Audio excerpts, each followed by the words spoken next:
The question, what do men actually want in a relationship, is often treated as if it hides some deep, mysterious code that women must crack to succeed. Entire industries exist around decoding male behavior, translating male silence, or interpreting male withdrawal as something complex and unspeakable. But the truth, uncomfortable as it may sound, is that most men's needs in a relationship are remarkably simple. Not shallow, not crude, just simple.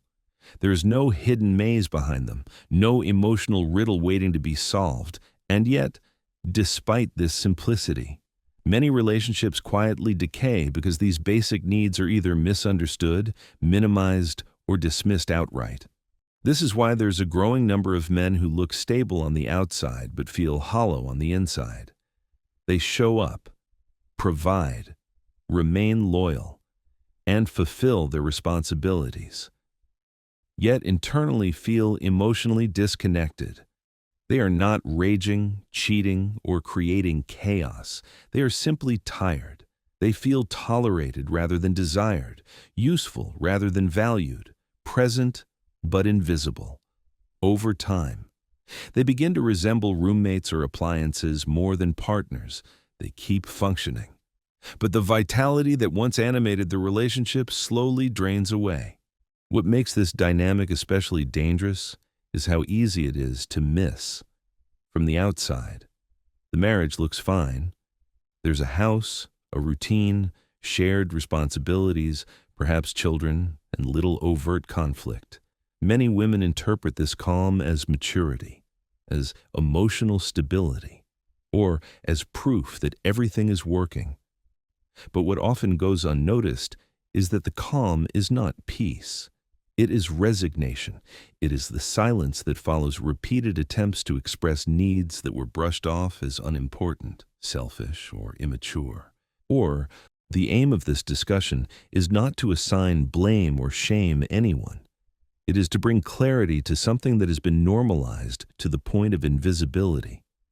Quiet erosion is often mislabeled as a normal phase of long-term relationships, when in reality, it is the slow death of desire, engagement, and emotional presence. Men rarely announce this process dramatically. They do not always threaten, beg, or plead. More often, they simply stop explaining themselves. They learn to endure rather than connect. Understanding this dynamic matters because indifference is far more lethal to a relationship than conflict. Conflict still implies engagement. Indifference signals withdrawal. To understand what men truly need is to understand how easily this withdrawal could have been prevented and how often it still can be reversed. In the next part, we will look closely at what this quiet unhappiness actually feels like from the inside, and why so many men disappear emotionally long before anyone notices anything is wrong. Quietly unhappy husbands do not wake up one day and decide to emotionally disappear. What happens instead is a slow internal adjustment that begins after repeated small disappointments. Early in a relationship, many men do attempt to express what they need. They speak directly, often clumsily but sincerely.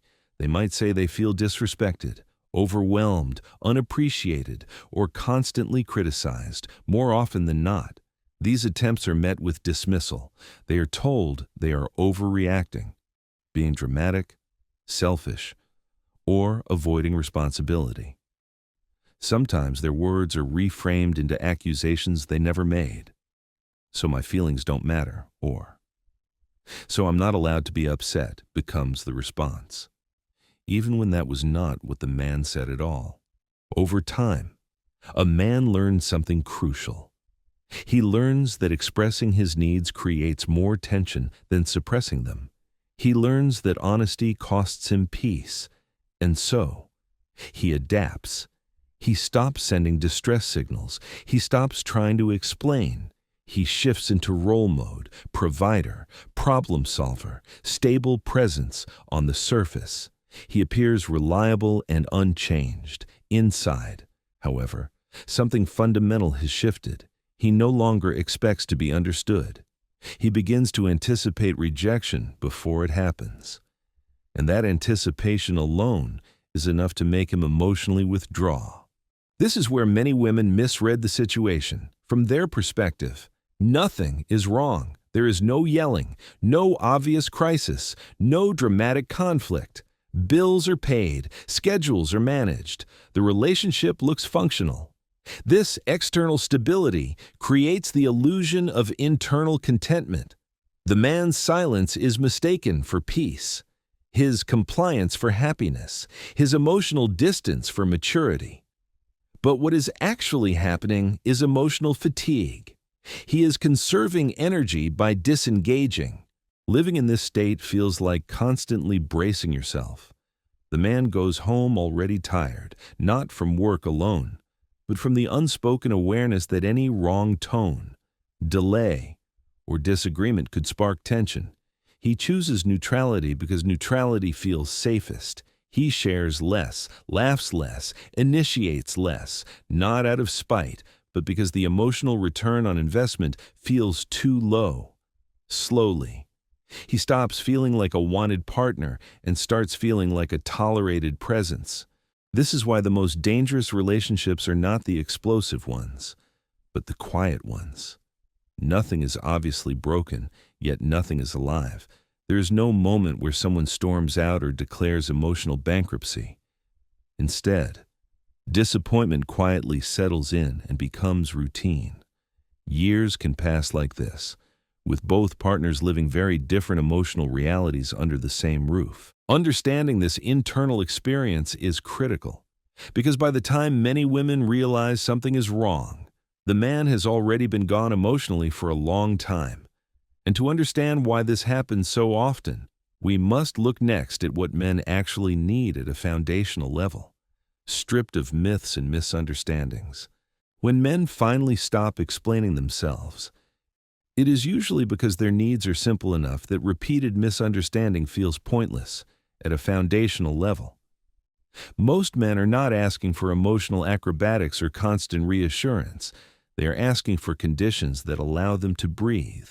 The first of these conditions is peace.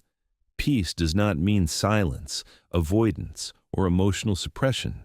It means that home feels like a place of relief rather than another arena of performance. The outside world already demands competence, endurance, and results. At home, a man wants to exist without armor, without having to justify every mood or decision. When home becomes another source of tension, he never truly rests. Closely tied to peace is respect. Respect is often misunderstood as submission or praise, but it is neither. It is the quiet acknowledgement that his efforts matter and that his perspective carries weight. It is speaking to him as an adult partner rather than as a child to be corrected or a problem to be fixed. Respect shows up in tone, timing, and trust. Constant correction, public criticism, or subtle devaluation slowly erode a man's sense of worth within the relationship. When respect is present, a man feels stronger and more motivated. When it is absent, he may still function, but his spirit contracts. The third need is appreciation. Many men contribute in quiet, repetitive ways that do not call attention to themselves. They fix, provide, plan, and protect without announcing it. Over time, these efforts can become invisible. Appreciation does not require grand speeches or daily celebrations. A sincere acknowledgement, a simple thank you, or a moment of recognition can transform routine duties into meaningful contributions. When appreciation disappears, effort begins to feel pointless, even if the man continues out of obligation. Physical intimacy is another essential pillar, and it extends far beyond sex itself. What men crave is the feeling of being desired, not merely accommodated. Touch, affection, and sexual connection reaffirm that he is still seen as a man, not just a co-parent or logistical partner. When physical intimacy becomes rare, conditional, or transactional, the relationship starts to resemble a business arrangement. Desire is what keeps emotional bonds alive. Finally, men need emotional stability. This does not mean emotional numbness or suppression. It means predictability and proportion. A partner who regulates her emotions creates safety. Small issues stay small. Bad days do not become emotional minefields. When a man feels he must constantly manage or anticipate emotional storms, he becomes exhausted and cautious. Stability allows him to relax into the relationship rather than brace against it. These needs are not extravagant. They are not demanding. In fact, many would argue the bar is surprisingly low, yet understanding why such basic needs so often go unmet requires examining what is missing from this list, and why simplicity itself is frequently mistrusted. What is most revealing about men's needs is not what appears on the list, but what does not.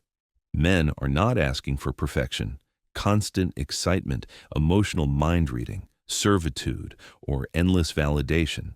They are not asking their partner to become their therapist, their mother, or their life coach. They are not demanding that every moment feel magical or deeply transformative. What they are asking for is basic partnership.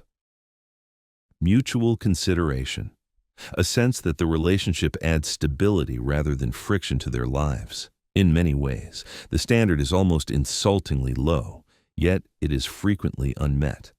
This is where a deep paradox emerges, because women's emotional needs are often more layered and nuanced. Many assume men's needs must be similarly complex, just poorly expressed.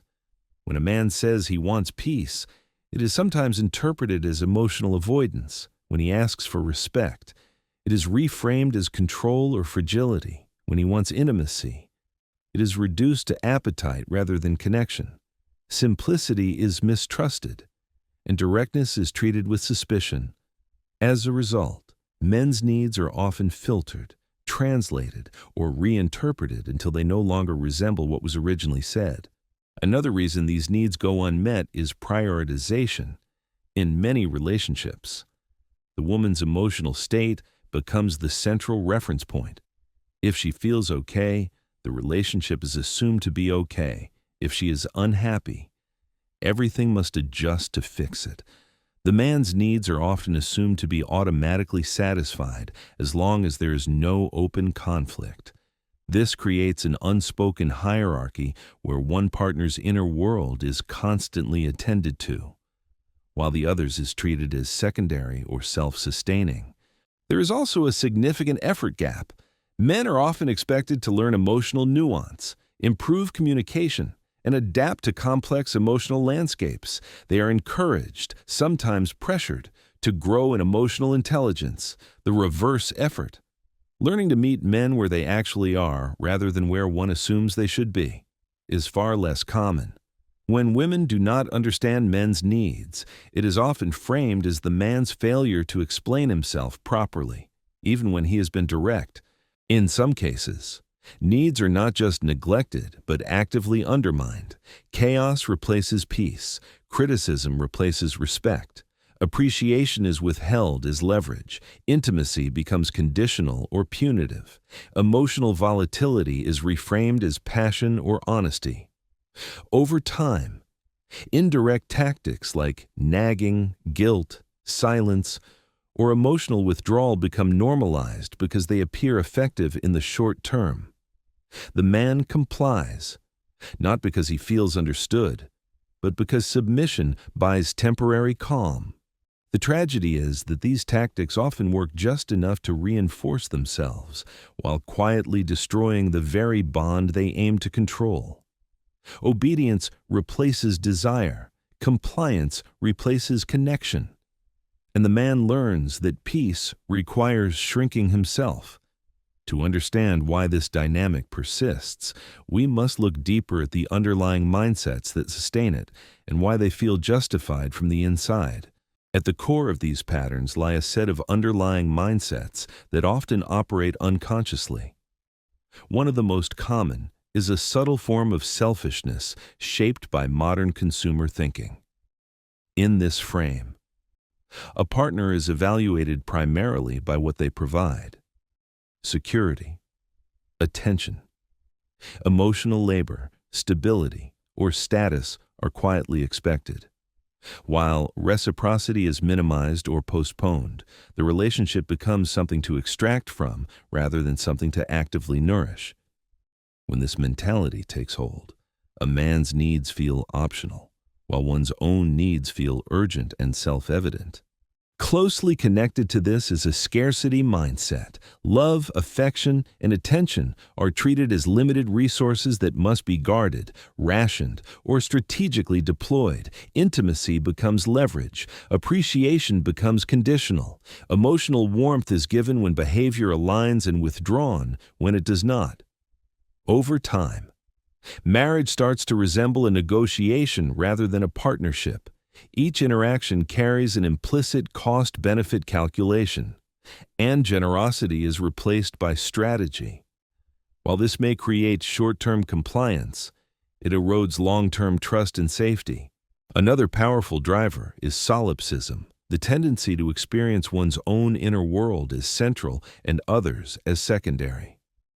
When this is present, a partner's needs are intellectually acknowledged but emotionally deprioritized.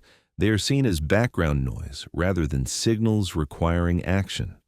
The man becomes a supporting character in a story that revolves around someone else's feelings, stress, and narrative.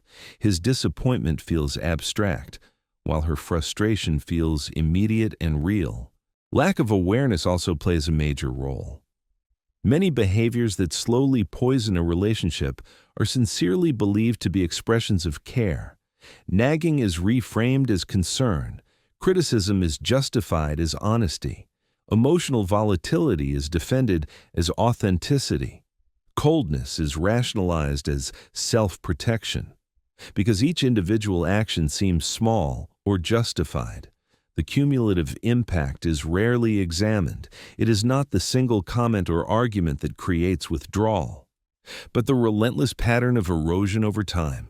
Communication distortion deepens the problem further. Men often speak directly, but their words are filtered through emotional assumptions.